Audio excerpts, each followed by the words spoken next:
it's Gigi and it's story time. Today we're reading a Thanksgiving story.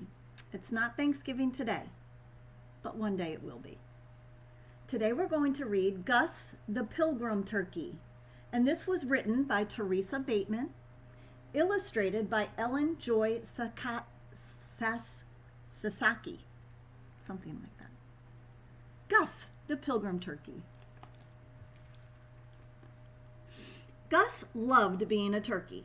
He gobbled with friends, got to wear whatever he pleased, and was fed almost every time he turned around. Life was fabulous. He was young, so every day was a new adventure. In the spring, there were tasty young bugs everywhere. Gus looked stunning in his Easter hat. Summer was even better. He danced in the sprinkler wearing shorts with crazy patterns, and he loved the way the sun glinted off the farm pond. Now it was autumn. Gus wrapped a jaunty orange scarf around his neck. "I can't wait for winter," he gobbled to his friends. "I want to make snow turkeys and wear my new woolly cap. I've even bought a tuxedo for New Year's Eve." "I wouldn't worry about New Year's," said the horse. "No," said the dog. "Turkeys don't make it to January around here." "Why not?" Gus asked. "Thanksgiving, that's why not," the goose explained. Gus was puzzled, so his friends told him about the pilgrims traveling the wild seas by ship, looking for a safe place to live. No problem. They told him about Native Americans who helped the pilgrims. No problem. They told him about the big feast. No problem. "I love food," Gus reminded them. "So what's on the menu?" His friends told him. "Big problem." "No way," Gus shouted. "It's true," said the rooster. "Well, I'll leave. I'll just pack up and leave," Gus said. "And go where?" the horse asked. Gus looked up. A V of birds was flying by. "South," he declared. "Other birds go south for the winter. Maybe that's why they don't end up as dinner." You probably can't see it, but there's a big V right here. His friends weren't so sure about his plan, but they helped Gus fill his backpack with seed corn and his favorite outfits. "Good luck," they shouted as he gobbled out of sight.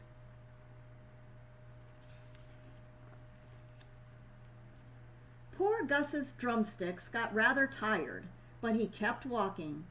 After several weeks, he saw decorations, pilgrims, pumpkins, and turkeys. South. He knew he had to go further south.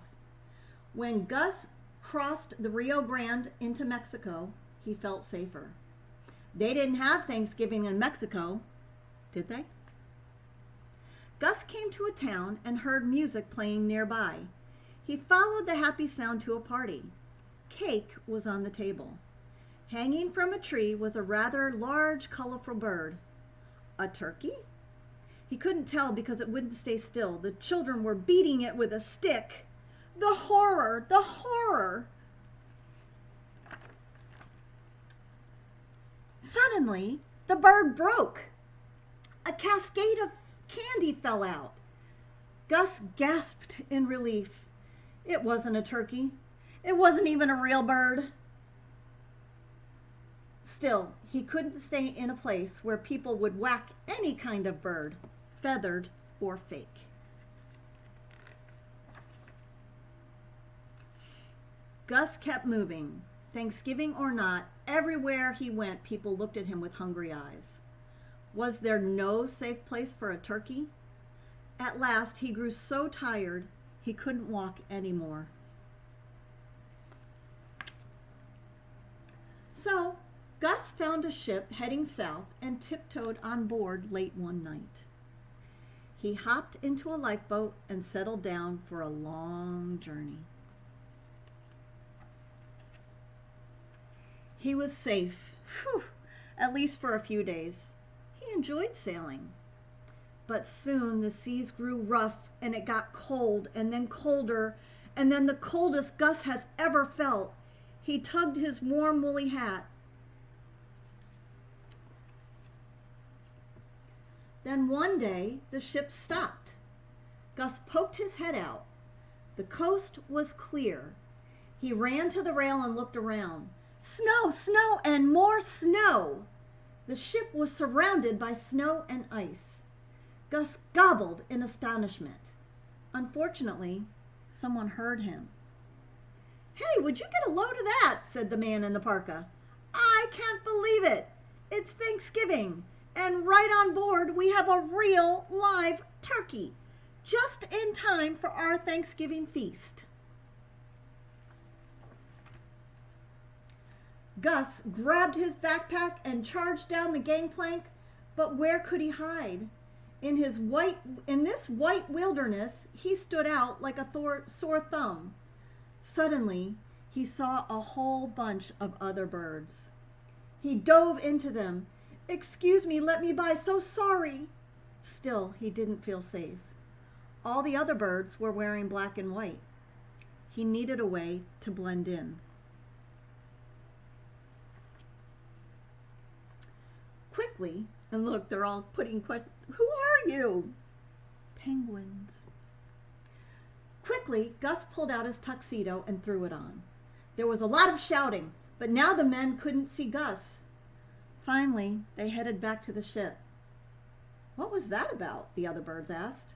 "And who are you?" "I'm Gus," Gus explained, "and I've traveled for a long, long time trying to find a place where I can be safe." "Is a killer whale after you?"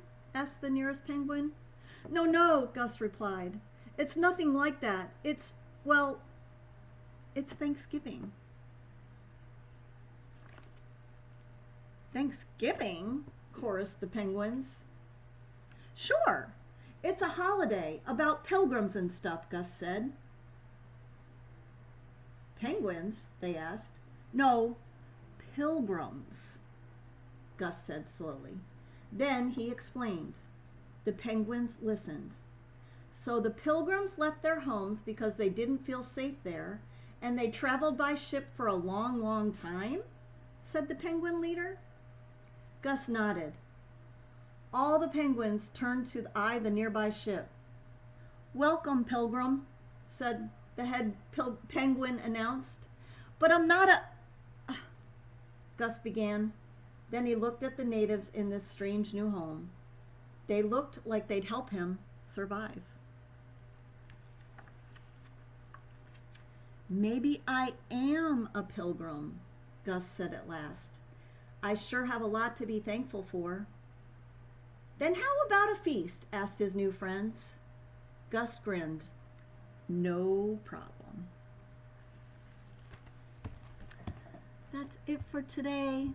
Gigi loves you. I am sending you kisses, goldfishes. I love you, and that's it for now. Stay sweet, parakeets.